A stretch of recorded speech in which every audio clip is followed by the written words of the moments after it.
नमस्कार दोस्तों, health watch with doctor Ajit Sehgal में आप सभी का मैं स्वागत करता हूं। और आज के हमारे जो अतिथि हैं वो है डॉक्टर ए.के. बाजोरिया।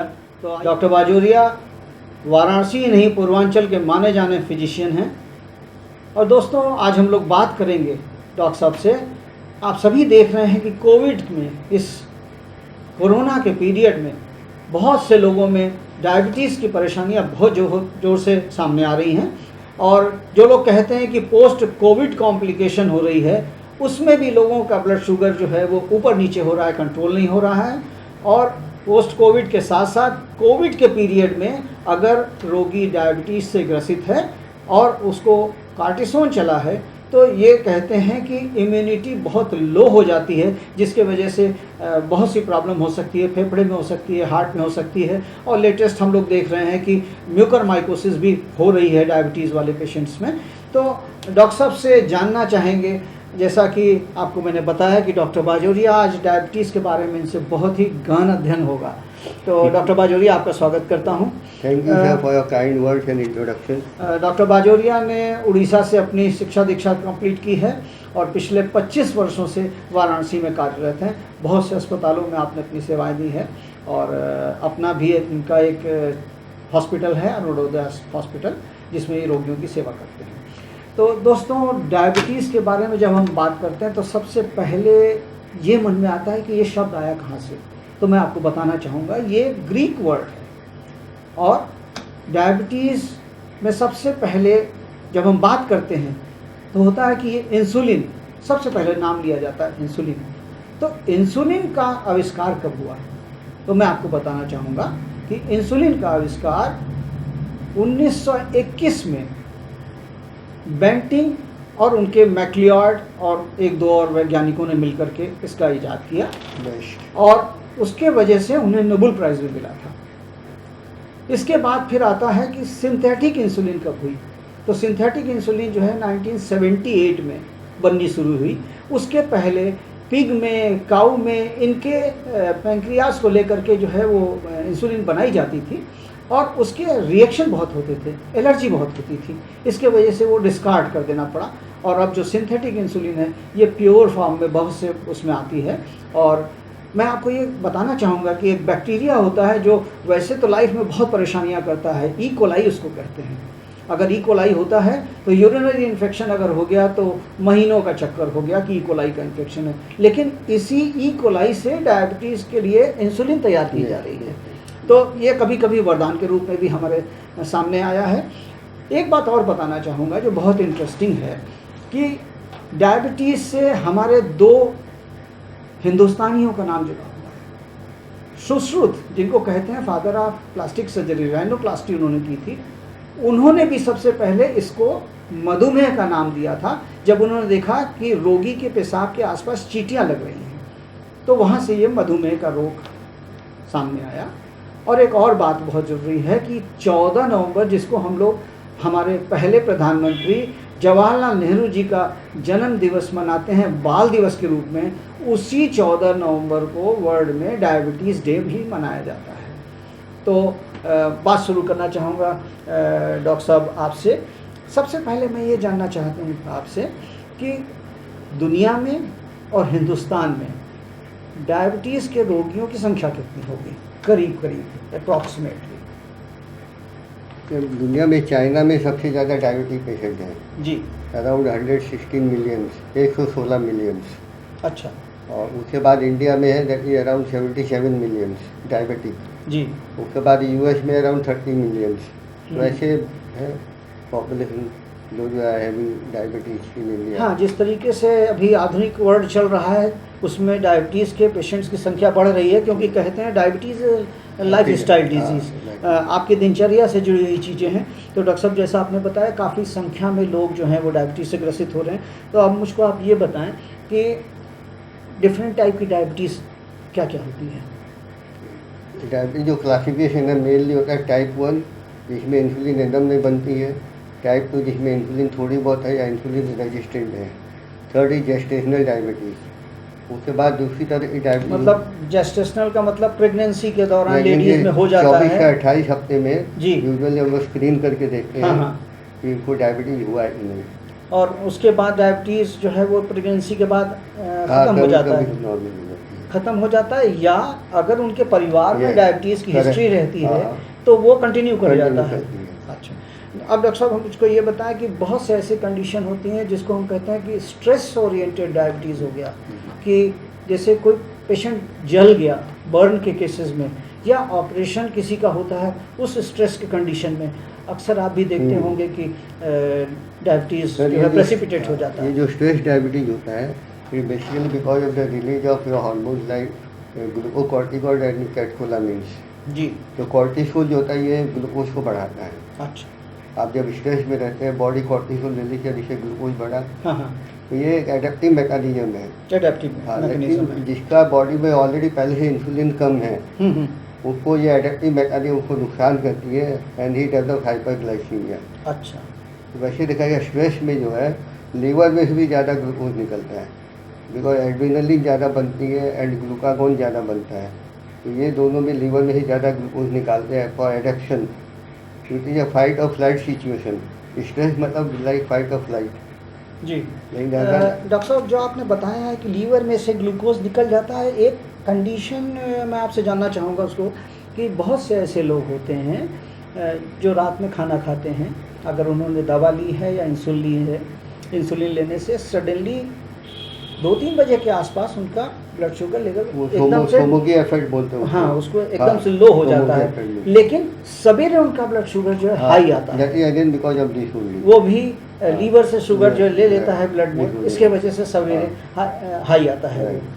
ऐसे रोगियों में कैसे उनको क्या करना चाहिए? स्ट्रेस के लिए जब ऐसे किसी रोगी व्यक्ति को- या तो उनकी इंसुलिन की डोज कम करनी हाँ, चाहिए, जो हाँ जिनको जी। राइट उनको इंसुलिन की डोज कम हाँ। करनी चाहिए, या रात में जो है दवा का हाँ। जो है डोज कम लेनी डोज चाहिए कम जिससे लेनी ऐसा चाहिए। जाए। ठीक है डॉक्टर साहब, अब ये कहते हैं कि diabetes is a life style disease. आप बताएं क्या क्या स्ट्रेस डायबिटीज़ को प्रेसिपिटेट कर सकता है? कोई भी बॉडी में अगर आपको इन्फेक्शन हो गया हो जी, कोई भी तरह का, जैसे अभी कोविड Like इन्फेक्शन COVID, है like तो COVID, हाँ। उससे इन्फ्लेमेशन भी ज़्यादा होता है, राइट। तो साइटोकाइन हेल्दी, तो दैट में लीड टू डायबिटीज़। और कोई भी अगर मेंटल स्ट्रेस में जैसे लोग बोले स्टीरॉयड, उससे हो सकता है। स्टेरॉइड्स हो सकता स्टीरॉयड है, ब्लैंकेट जो यूज करते हैं ज़्यादा स्टीरॉयड यूज करते हैं, वो हो जाता है। Obesity, obesity, metabolic syndrome, metabolic syndrome, insulin resistance, हाँ और जेनेटिक भी होता है। जी, जिनके फैमिली में जो है वो रही है। हाँ। लेकिन डॉक्टर साहब जब हम जेनेटिक्स की बात करते हैं तो कभी ऐसा देखा जाता है कि हमारे दादा को डायबिटीज़ थी लेकिन हमारे पिताजी को डायबिटीज़ नहीं थी, लेकिन अब मेरे को डायबिटीज़ हो गई है। तो ये जो स्पेयरिंग है, sparing of the generation gap में होता है, ऐसा क्यों हो जाता है? सर एक तो ये- इसमें एक तो होता है इनहेरिटेंस हाँ। और एक होता है जेनेटिक। तो अब अगर मेरे पेरेंट को, ग्रैंड पेरेंट को डायबिटीज था तो I will inherit the gene. Right. लेकिन वो जीन एक्सप्रेस करेगा ही नहीं कि वो बदल जाएगा, जिसको म्यूटेशन बोलते हैं, हाँ, हाँ। या उसको स्प्रेड करेगा। That depends upon the environment. अच्छा। जिस वातावरण में आप रहते हैं, जैसे खाते पीते हैं, एक्सरसाइज करते हैं, स्ट्रेस रहते हैं, तो दिस में भी द रीजन जिसकी वजह से एक जनरेशन को नहीं होता है, उसके अगली बाद जनरेशन को हो जाता है। क्या परिवार में होने वाले मेल और फीमेल में भी इसका ऐसा होता है? Yes, सर फीमेल्स में कम पाया गया है कम पाया और जाता है। मेल्स में ज़्यादा होता है। Males में ज़्यादा। इवन जो 77 मिलियन ऑफ डायबिटिक्स है उसमें फीमेल्स है अराउंड 9%, अच्छा। 9 हाँ। एंड मेल्स है अराउंड 15%। मेल्स में जो है वो ज़्यादा होता है। उसका भी डॉक्टर साहब अभी जो आपसे मैंने बातें किया, आपने बताया कि मेल्स जो हैं वो ज़्यादा इफेक्टिव होते हैं। अब डॉक्टर साहब सबसे बड़ी बात कहा जाता है कि ये लाइफ स्टाइल डिजीज़ है, तो लोगों को रेगुलर एक्सरसाइज करना चाहिए, अपने खाने पीने में परहेज रखना चाहिए। एक लिमिटेड अमाउंट होता है, जैसे कि हम जितनी कैलोरी लेते हैं हमको उसी के हिसाब से कैलोरी बर्न करना चाहिए हमारा, क्योंकि कहते हैं डायबिटीज़ में खाने से फ़र्क नहीं पड़ता है, कैलोरी इंटेक से पड़ता है। अगर आप जो हैं वो कैलोरी जितना खाना ले रहे हैं उतना बर्नआउट कर रहे हैं, एक्सरसाइज कर रहे हैं, तो आपको चांसेस ये हैं कि आपको डायबिटीज़ अगर होगा भी तो कंट्रोल होगा। जैसे मैं आपको बताऊं कि कोई भी व्यक्ति अगर ट्रेडमिल करता है मान लीजिए और 5-6 की स्पीड से चलता है, आधा किलोमीटर या आधा घंटा वो चलाता है, तो उसकी ज़्यादा से ज़्यादा 200-250 कैलोरी जो है बर्न होती है। लेकिन बस वो एक समोसा खा लेता है, हाँ, वो 200 कैलोरी बराबर हो जाती हो है। जाता है। तो खाने पीने का जो सिस्टम है उसके बारे में मैं आपसे बात करना चाहूँगा कि जैसे एक डायबिटिक जो है, एक तो उसकी बेसिक रिक्वायरमेंट कितनी होती है, उसके फिजिकल लेबर के हिसाब से हम लोग इसके बारे में कुछ सोचें, और हमारा ब्रेकफास्ट कैसा हो, हमारा लंच कैसा हो, हमारा डिनर या शाम की टी कैसी हो, थोड़ा उसके बारे में बताएं। एक तो वो जो मेल फीमेल हम लोग बता रहे थे जी कि मेल में ज़्यादा क्यों होता है, फीमेल्स में कम क्यों होता है। हाँ। मेल्स का बेसिकली जो बॉडी है उनमें एब्डोमिनल फैट या विसरल फैट ज़्यादा होता है, बिकॉज इट इज एब्डोमिनल। और फीमेल्स में सबक्यूटेनियस फैट ज़्यादा होता है, because it in the legs और द हिप। तो जो विसरल फैट होता है दैट इज बायोलॉजिकली और मेटाबॉलिकली एक्टिव फैट, अच्छा। और वो हमेशा हार्मोन्स बनाता रहता है। अच्छा। तो you produce more of hormones, more of metabolic syndrome, तो you develop diabetes and all. Chances जो मेल्स में ज़्यादा। और फीमेल्स में they have subcutaneous fat that is not biologically active. दूसरा, फीमेल्स जब तक उनका ग्लूकोज लेवल नॉर्मल है, एस्ट्रोजन उनको प्रोटेक्ट करता है जी। To develop diabetes. But once they develop hyperglycaemia तो फिर एस्ट्रोजन लेवल ब्लंट हो जाता है और फिर उनको भी डायबिटीज होने लगता है। लेडीज About- में एस्ट्रोजन लेवल से काफ़ी फ़र्क आता है, काफी। क्योंकि जो मेनोपॉज होता है उसके बाद जो है वो हड्डियों में कमजोरियां शुरू होती हैं, ऑस्टियोपोरोसिस होता है। खैर वो सब तो बातें हैं डॉक्टर साहब। फिर हम लोग बात करें डाइट के बारे में। हम लोग आपसे बात करें। Breakfast will first start with our day. ये डायबिटिक पेशेंट जो अपना सुबह कैसा शुरू करे आइडियली, जो हम लोग पेशेंट को बताते हैं। एक तो अगर सुबह उठता है तो गुनगुने पानी ले ले नींबू के साथ। दूसरा, if you like you can take गुनगुना पानी, मेथी, 1 चम्मच मेथी हो या उसका पाउडर वो ले ले। या अगर उसका मन करे तो आंवला आता है, आंवले का रस हो या आंवले की बीज हो, यू कैन टेक दैट। दूसरा, डॉक्टर साहब कुछ लोग कहते हैं कि सवेरे गुनगुने पानी में 1 चम्मच शहद भी लेना चाहिए, आपकी क्या राय है इसके बारे में? शहद भी स्कूल मतलब डायबिटिक को शहद लेना चाहिए कि नहीं? स्कूल डिफर्स, कोई बोलता हाँ, कोई बोलता ना। अच्छा। तो या तो बहुत मिनिमम क्वांटिटी में ले ले। कहते हैं जो शहद का जो हाँ। शुगर होता है, वो उसका फॉर्म ऐसा है कि वो बहुत नुकसानदायक नहीं हो सकता। आई एग्री जी। तो लेना चाहे ले सकते हैं, नहीं मिले कोई दिक्कत नहीं है। दूसरा नाश्ता जो हम लोग बोलते हैं सुबह का, चाहे तो ओट्स ले लें। ओट्स आप कोई भी फॉर्म में ले सकते डॉक्टर साहब हैं। मैं एक सीधी बात आपसे करूँ, ग्लाइसेमिक इंडेक्स किन किन चीज़ों का कम होता है जो वो नाश्ते में ले सकते हैं? वही सब हम लोग जो अभी नाश्ते बता रहे वही ओट, सब। ओट एक है। ओट हो गया, बार्ली हो गया, जी। जिसको जौ भी बोलते हैं। Then you can have this brown bread और मल्टीग्रेन ब्रेड, उसमें भी ग्लाइसेमिक इंडेक्स कम होता है। इवन जो पोहा होता है, चुडवा बोलते हैं, वाइट या फ्लैटेंड राइस, उसमें ग्लाइसेमिक इंडेक्स कम होता है, वो आप नाश्ते में ले सकते हैं। डॉक्टर साहब सूजी के जो प्रिपरेशन है, जैसे सेमोलिना उपमा, जो बोलते हैं, हाँ, सूजी का उपमा, सूजी का इडली, जी, सूजी की इडली ले सकते दलिया। हैं। जी, हमको वैरायटी तो बतानी होगी, हम्म। और ये भी देखना डॉक्टर साहब, अभी जो हम लोग बात कर रहे हैं इसमें हमारा ये प्रोटीन डेफिशिएंट ब्रेकफास्ट है, तो हमको प्रोटीन के लिए क्या लेना है?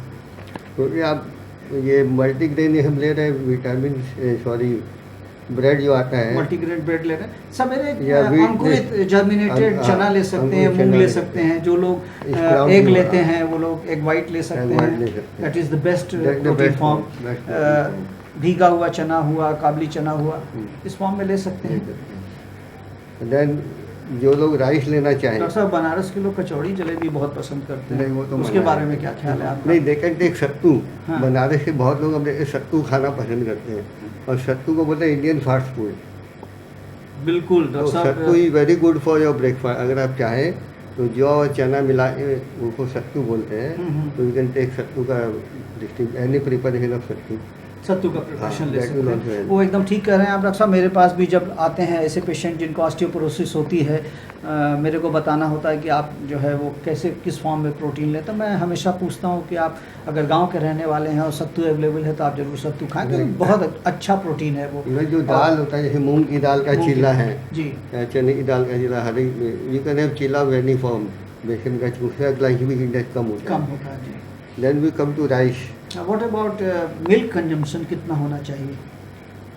दूध हम कितना ले सकते हैं? अच्छा, हमको गाढ़ा पूरा दूध लेना चाहिए, फैट वाला लेना चाहिए, या उसको हमको पानी मिलाना चाहिए? दूध का जो बात है, जो छोटे बच्चे होते हैं लेस देन 5-10 ईयर्स एज, उनको हम लोग बोलते हैं टेक होल मिल्क, उसको कम नहीं, बिकॉज उनका फैट का रिक्वायरमेंट ज़्यादा है। जो अडल्ट हैं उनको थोड़ा कम कर सकते हैं, और जो उससे बड़े हैं उनको फैट कम लेना चाहिए। हाँ डॉक्टर साहब, ये बात हुई ब्रेकफास्ट की। हाँ। ठीक है, हाँ। हम लोग लंच पे आते हैं। बहुत से लोग कहते हैं कि डायबिटीज़ में चावल नहीं खाना चाहिए। आपकी इसके बारे में क्या राय है? हमको वाइट चावल खाना चाहिए, ब्राउन चावल खाना चाहिए, रेड चावल खाना चाहिए, या नहीं खाना चाहिए? देखिए, जो वाइट राइस होता है एकदम पॉलिश राइस, पॉलिश राइस, हाँ, उसको नहीं खाना चाहिए। लेकिन जो जैसे बासमती चावल होता है, या जो पुराना चावल उसको अपने बोलते हैं उसना चावल, उसमें स्टार्च कम होता है, माड़ जो बोलते हैं माड़ निकाल देते हैं, they can have that. Basmati या उसना है, पुराना चावल, you can have all that. थोड़ा सा अमाउंट कम रहना चाहिए। अगर आप चावल लेते तो फिर आपको रोटी नहीं लेना है। डॉक्टर साहब, चावल के बारे में एक बात कही जाती है कि डायबिटीज़ में ऐसा चावल खाना चाहिए जो दाना दाना अलग अलग हो। एक साथ अगर इतना चावल एक इकट्ठा आता है तो 400 कैलोरी देता है, और अगर खिला खिला दाना है और इतना आप खाते हैं तो 150 कैलोरी देता है। तो बात तो इनटेक की है। उस बहुत से लोग ये कहते हैं कि जब आप चावल पकाते हैं तो या तो उसमें आधा चम्मच तेल डाल दें, या उसमें नींबू डाल दें, जिससे आपके चावल जो हैं वो जो पकते हैं वो खिले खिले हों, दाने दाने हों। चावल का परीक्षण है, लोग बोलते हैं कि जैसे प्रेशर कुकर में चावल नहीं बनाना है। आप अगर एक मुट्ठी चावल लिए हैं तो 3 मुट्ठी पानी लिए, उसको खुले हुए बर्तन या भिगोना में आप गर्म करिए, बॉईल करिए।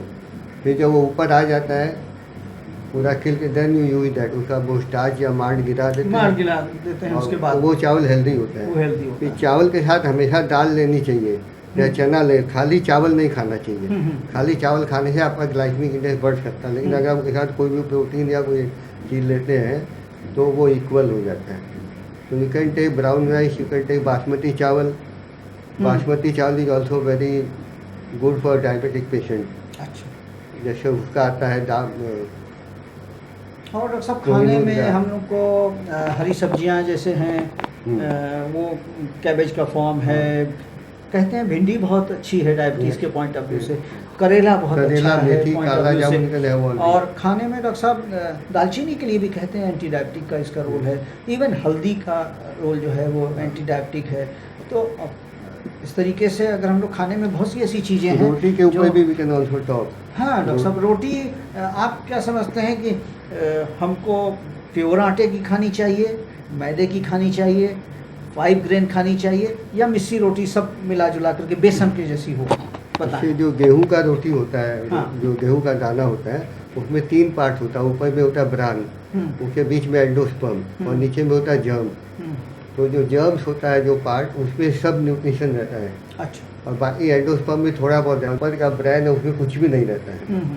तो जो सादा रोटी, गेहूं का रोटी हम लोग लेते हैं, उसमें खाली ब्रेन रहता है, तो वो उतना काम नहीं करता। अगर आप मिस्सी रोटी खाते हैं तो दैट हेल्प है, जवाहर है या रागी है, कई तो चीज़ों को हाँ, मिला कर तो रागी that के लिए help। कहा जाता है रागी इज़ वेरी गुड, अच्छा प्रोटीन कंटेंट। जो आप मिस्सी रोटी बता रहे हैं, बेसन और चना जी। मिला, ये मिला, that is also very good for जी। डॉक्टर साहब, ये लंच आपने करा दिया, तब हम लोग चले शाम की चाय पीते हैं। तो शाम के लिए बताएं कि शाम को अक्सर लोग कहते हैं थोड़ा सा कुछ फ्रूट लेना चाहिए, तो क्या फ्रूट किस अमाउंट में एक डायबिटिक ले सकता है? आजकल देखिए बनारस में आम का सीज़न है, आम खाना चाहिए कि नहीं? आम अब जो लोग को बहुत जरूरी है, नहीं हमको आम खाना ही है, तो ही कैन टेक मतलब 1-2 स्लाइस ऑफ मैंगो, छोटा आम। बाकी रूटीन में जैसे एप्पल है, ही कैन हैव एप्पल, संतरा, मौसम्बी, अनार, पोमीग्रेनेट, सब काट के आधा आधा लेना है। जूस नहीं लेना है। जूस नहीं पीना है। हाँ। और you can take all the dry fruits. अमरूद ले सकते हैं, अमरूद ले सकते हैं, ड्राई फ्रूट है, आलमंड है, ये सब ले सकते हैं। ये ले सकते हैं। केला जो है वो केला अवॉइड करना चाहिए, उसका ग्लाइसेमिक इंडेक्स ज़्यादा है। ठीक है डॉक्टर साहब, तो ये बातें हो गई। अब हम लोग चलते हैं कि रात में भी हम लोग डिनर के लिए वैसा ही करेंगे। आपने अभी तक सब वेज खाने के बारे में बताया है, because I am pure vegetarian. हाँ, वो ठीक है डॉक्टर साहब, लेकिन दुनिया में बहुत से लोग हैं जो नॉन वेज भी खाते हैं।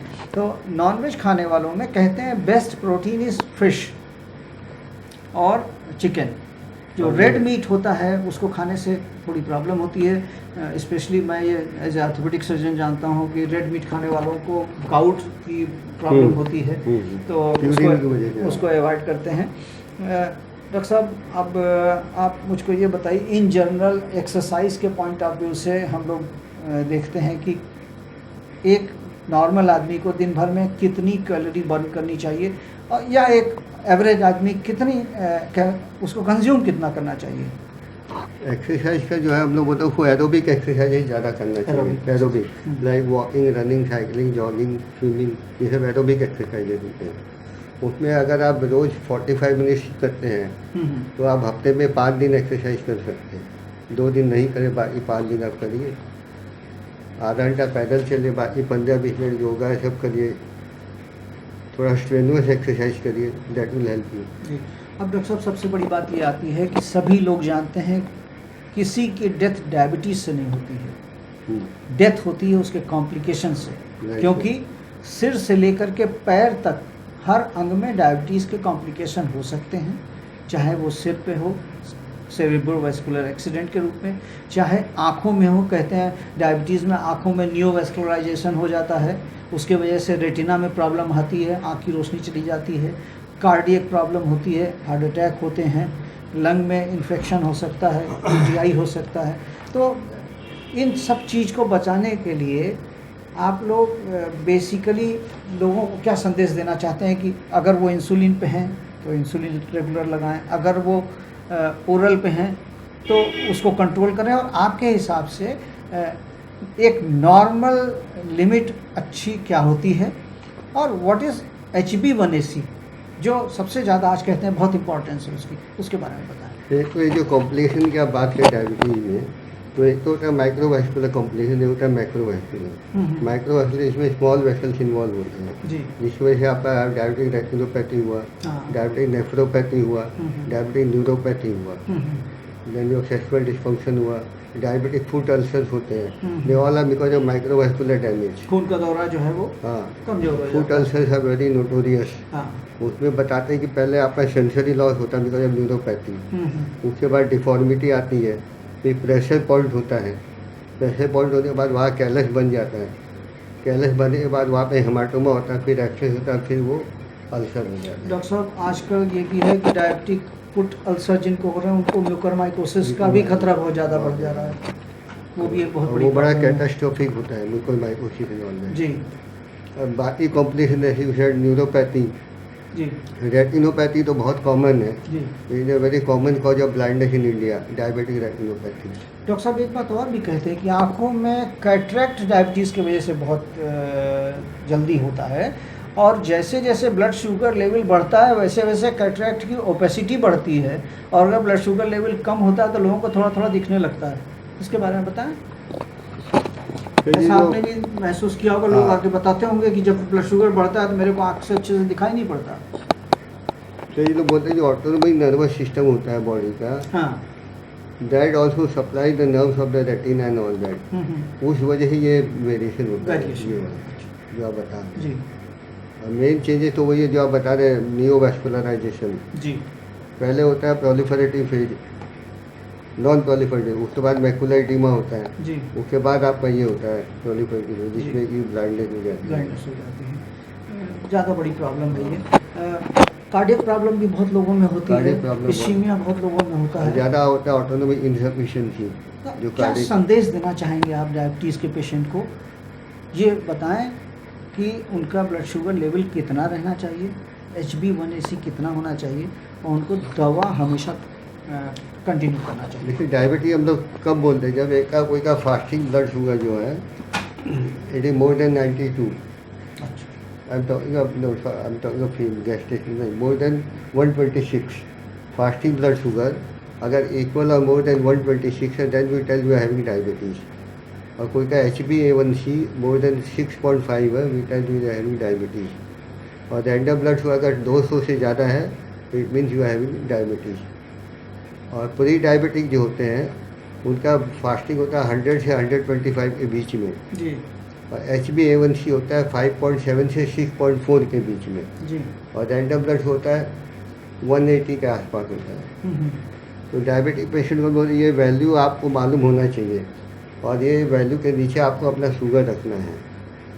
जो HbA1c होता है it denotes the value of the पिछले 3 महीने का आपका एवरेज कितना शुगर का। जी। ये माना है जो आपका RBC का लाइफ स्पैन होता है, जो ग्लूकोज कंज्यूम करता है, तो वो 3 महीने में आपका जितना ब्लड शुगर हुआ वो उसको रिफ्लेक्ट करता है। अच्छा। लेकिन HbA1c उतना इम्पॉर्टेंट नहीं है। अपने देश में जैसे बहुत ही हेमोलाइटिक बीमारियाँ होती हैं, मलेरिया है या एनीमिया है, ये सब में ऐसे RBC का शेप साइज कम हो जाता है, ऑल्टर हो जाता है, तो ये वैल्यू आपको कम आएगा। अच्छा। प्रेगनेंसी में भी ये वैल्यू काउंट नहीं करता है। अच्छा। तो HbA1c सब टाइम हेल्प नहीं करता है। You have to always look for the present fasting PP that will help you more. वो रेगुलर कंट्रोल में रखना चाहिए।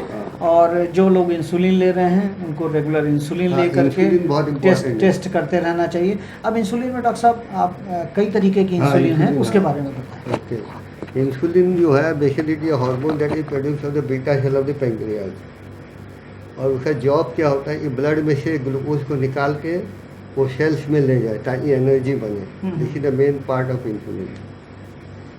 जो टाइप्स ऑफ इंसुलिन है इंडिया में, usually we have the rapid acting insulin, then we have the short acting insulin, intermediate, mixed, long acting insulin, और अब तो इनहेल्ड इंसुलिन भी आ गया है। अच्छा। इनहेल्ड जो रैपिड एक्टिंग इंसुलिन आजकल हम लोग ज़्यादा यूज़ करते हैं, जैसे आपका नोवो रैपिड है, यूमालॉग है, तो इस पर नियम है कि आप इसको लगा लीजिए और आप तुरंत खाना खा लीजिए। अच्छा।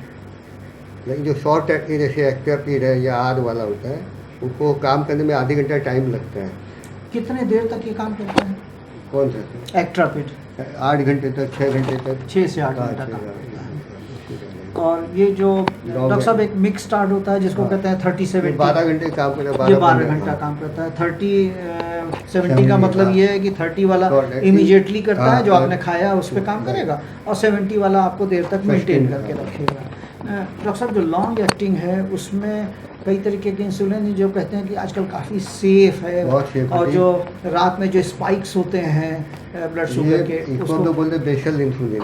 अच्छा, बेसल इंसुलिन को बोला जाता है। ये रात को लगाते हैं, इसका कोई पीक नहीं होता है, कंटिन्यूस चलता रहता है। अच्छा। और अगर भी इसका पीक होता है यूजुअली कम से आफ्टर 5 आवर्स, 5 घंटे में मैक्सिमम एक्ट करता है ये। अच्छा। और फिर दिन भर कंटिन्यूसली एक्ट करता रहता है। बेसल के नाम से आता है, लेंटेस के नाम से आता है। जी जी, वेरी सेफ। ये बहुत सेफ है। इसमें हाइपोग्लाइसीमिया होने के भी चांसेस बहुत कम होते हैं, बाकी क्योंकि नहीं तो ये हो सकता है कि रात में आप सो रहे हैं एकदम से सडन हाइपोग्लाइसीमिया हुआ तो परेशानी हो सकती है। अब तो इनहेल्ड इंसुलिन भी आ गया है। उसके बारे में बताएं डॉक्टर साहब, वो एक नई चीज़ है। इनहेल्ड इंसुलिन जो है ये 10-15 मिनट में काम करना शुरू कर देता है। पाउडर फॉर्म में आता है, उसको आपको इनहेल करना होता है मुँह से। अच्छा। और अगर आप इसको लेंगे तो आपका जो शॉर्ट और एक्टिंग इंसुलिन ये आपको नहीं लेना है। अच्छा। उसकी जगह आप पाउडर फॉर्म में इनहेल कर लें। लेकिन लॉन्ग एक्टिंग इंसुलिन जो आप रात को ले वो तो आपको लेना ही पड़ेगा। वो लेना ही पड़ेगा। हाँ, ये शॉर्ट एक्टिंग को आप उसको सब्स्टिट्यूट कर सकते हैं। डॉक्टर साहब, बहुत से लोगों के मन में ये बात होती है कि आज हम इंसुलिन ले रहे हैं तो हमको हमेशा ही इंसुलिन लेना पड़ेगा। क्या ऐसा है कि नहीं, ये गलत फहमी है। जब पेशेंट कोई भी क्राइसिस में है, इमरजेंसीज है, उसको इन्फेक्शन हो गया, हार्ट अटैक हो गया, उसका कोई ऑपरेशन होना है, या उसको कोविड हो गया है, तो इन्फ्लेमेशन इन्फेक्शन को कम करने के लिए हम लोग इंसुलिन देते हैं। लेकिन उसको हमेशा इंसुलिन पे नहीं आना है। After that you can switch over to oral medicine. और ओरल मेडिसिन से भी जो है वो काफ़ी लोगों का कंट्रोल में ही रहता है। तो डॉक्टर साहब, आपने बहुत अच्छी अच्छी बातें बताई। लोगों को ये भी बताया कि उनके खान पान में कैसे ध्यान रखना है। लोगों को ये भी बताया कि उनको रेगुलर एक्सरसाइज करना है, चाहे वो एरोबिक करें, ट्रेडमिल करें, लेकिन उनको कैलोरी बर्न करना है। और हमको खान पान का ये ध्यान रखना है कि हम बहुत हैवी मील लेकर के रात में न सोएं। अपनी जो इंसुलिन की डोज है उसको प्रॉपर रखें, इंसुलिन को कंट्रोल में रखें। और अगर आप डायबिटिक हैं तो हर 3 महीने में HbA1c करा करके ज़रूर देखें कि वो चीज़ कंट्रोल में रहती है। और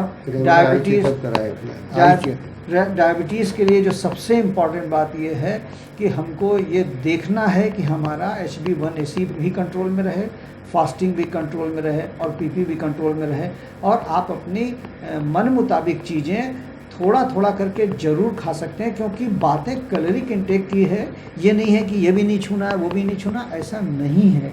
थोड़ा इस बात को मन से निकालें और मनपसंद किए थोड़ी चीज़ खा सकते हैं। अब एकदम से खाने लगें कि नहीं आज हमको जो है 6 समोसा 8 समोसा खाना है, नहीं, ऐसा नहीं होना चाहिए। ये तो बहुत ही गलत चीज़ है। इम्पॉर्टेंट है पीरियोडिकली अपने डॉक्टर के पास जाके अपना आई टेस्ट कराए, अपना नर्वस सिस्टम चेक कराए। हाँ बिल्कुल, ये तो एक ये है ही है कि नहीं, आपको एक समय के बाद अगर आप डायबिटिक हैं तो आपको रेगुलर विजिटर होना पड़ेगा एक फिजिशियन के अंडर में, जहाँ जाकर के आप चेक कराते रहें कि आपका सब कुछ ठीक चल रहा है। तो धन्यवाद दोस्तों, बहुत अच्छी बातें आज हुई हैं डॉक्टर बाजोरिया के साथ। फिर मुलाकात होगी अगले हफ्ते health watch with doctor cycle के साथ। नमस्कार। Thank you.